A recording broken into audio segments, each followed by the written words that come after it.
Mohon Ustadz sedikit menceritakan perjalanan hidup Ustadz yang dahulu saya tahu Ustadz ahli fisika, mengapa sekarang pindah ke ahli agama? Agama. Ini keluar jalur ini. Tidak sesuai dengan tema. Sahabat ini juga pertanyaannya sama. Oh gitu ya. Dengan itu. Baik. Jadi kasih buku juga. Kasih buku juga. Enggak masalah. Yang ini yang buat akhwat. Karena judulnya tepat untuk akhwat, yang ini buat bapak. Iya. Allah musta'an. Yang pertama, anak kritisi pertanyaannya. Dulu anak bukan ahli fisika, sekarang pun bukan ahli agama.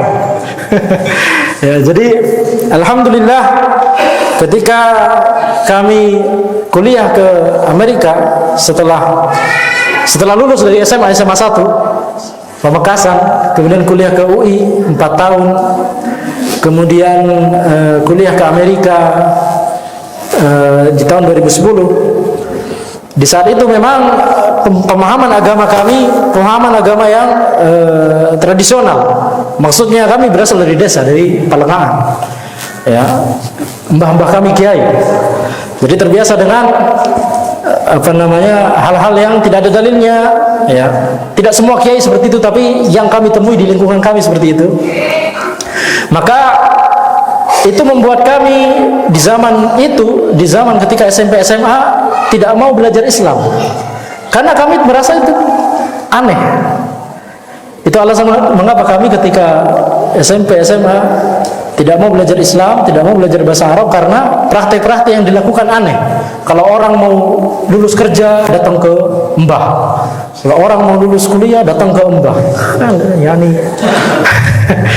yani aneh sekali.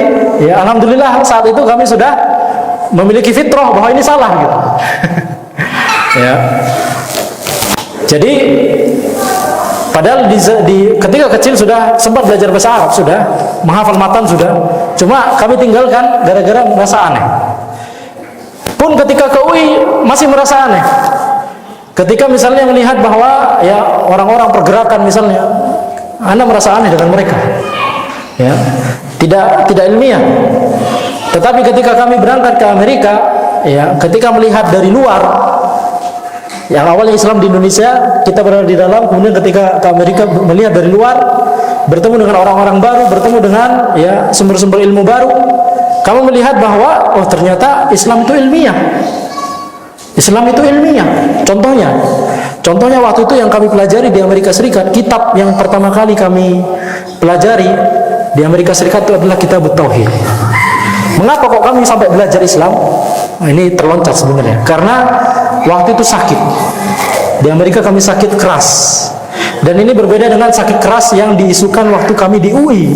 Sempat beredar sakit keras ketika kami di UI, sampai gila dan sebagainya. Itu kesalahan.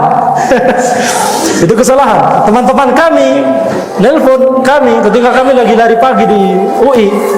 Andi, kamu katanya sakit keras. Enggak, saya lagi lari pagi, kenapa sih? Kayak gitu. Jadi ada isu waktu itu ketika kami di UI, bahwa kami sakit keras. Ya alhamdulillah kami tidak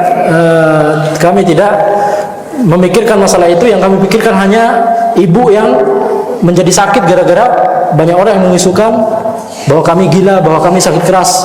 Nenek di Palengahan menjadi sakit gara-gara. Jadi semua orang yang menyebarkan itu dengan itu mereka punya tanggung jawab. Nah, jadi kalau cuma terpengaruh maka insya Allah tidak. Yang bermasalah adalah yang menyebarkan pertama kali. Nah, baik. Tapi ketika kami sampai di Amerika Serikat, kami ternyata beneran sakit keras. Ini berbeda dengan sakit keras sebelumnya. Dan sakitnya tidak diketahui penyebabnya. Berkali-kali ke dokter, tidak diketahui penyebabnya. Dokter bilang, Anda ini sehat. Takmir terakhir. Oh ya, Anda ini sehat, tidak ada penyakit sama sekali. Tetapi kami merasakan sakit, merasa sebentar lagi meninggal. Masuk kamar mandi, ruang tertutup kecil, itu langsung udah kayak mau pingsan. Mau masak, ambil pisau, itu sudah gemeteran. Maka kondisi saat itu benar-benar sudah tidak kondusif. Kami ujian dari rumah, mau ngubungin keluarga di Madura, tidak mungkin, karena mereka pasti kepikiran anak di Amerika, harga pesawat mahal gitu ya. Tidak bisa sekedar saya sakit terus datang menjenguk, nggak mungkin ya. Harganya mahal sekali. Maka saat itu kami memilih diam, tidak berkata kepada siapa-siapa kecuali orang-orang terdekat 1-2 orang di Amerika. Sampai pada akhirnya merasa sudah ya pesimis, sudah entar lagi meninggal. Baru di saat itu kita merasa bahwa prestasi dunia kita selama ini tidak bermanfaat sama sekali. Ketika kita sudah merasa kita mau meninggal, maka apa yang kita perjuangkan selama ini, apa yang kita banggakan selama ini, ternyata tidak ada gunanya sama sekali. Tak lagi kita mati, antum mau ngapain? Maka di saat itu kami bertaubat. Kami beli terjemahan Al-Quran dalam bahasa Inggris. Kami belajar Islam. Kami mencari di internet Islam bermacam-macam. Islam mana yang benar, yang ilmiah, yang membuat saya selamat nanti kalau saya mati. Maka yang kami temui adalah Islam sesuai dengan pemahaman generasi terdahulu. Kalau kita belum dapat pemahaman tersebut, semoga Allah mengampuni kita. Tetapi ketika kita berusaha untuk mencarinya dan ada fasilitas untuk mencari, dan alhamdulillah sekarang ada internet, ada banyak telepon dan sebagainya, media, buku dan sebagainya tersebar. Ketika kita berusaha mencari, kita wajib untuk mencari. Ketika kita bisa untuk mencari, kita wajib untuk mencari. Ya, maka ketika itu kami menemukan bahwa ya yang paling menenangkan hati kami adalah Islam sesuai dengan pemahaman sahabat, tabi'in, tabi'in. Semua perkara agama itu mudah. Apa hukumnya? Apa dalilnya? Siapa yang mengatakan pertama kali? Kalau dari sahabat, dari tabi'in, dari tabi'in, khalas, ini sudah yang benar. Mudah. Kalau seandainya masih salah dalam 1-2 masalah, insya Allah Allah semoga mengampuni. Tetapi kita wajib terus untuk mencari. Ketika kita menemukan hadis, menemukan ayat, menemukan penjelasan ulama, maka disitulah kita memilih. Kita milih ini atau kita milih kebiasaan kita selama ini. Dan itulah yang kami lakukan. Kami memilih.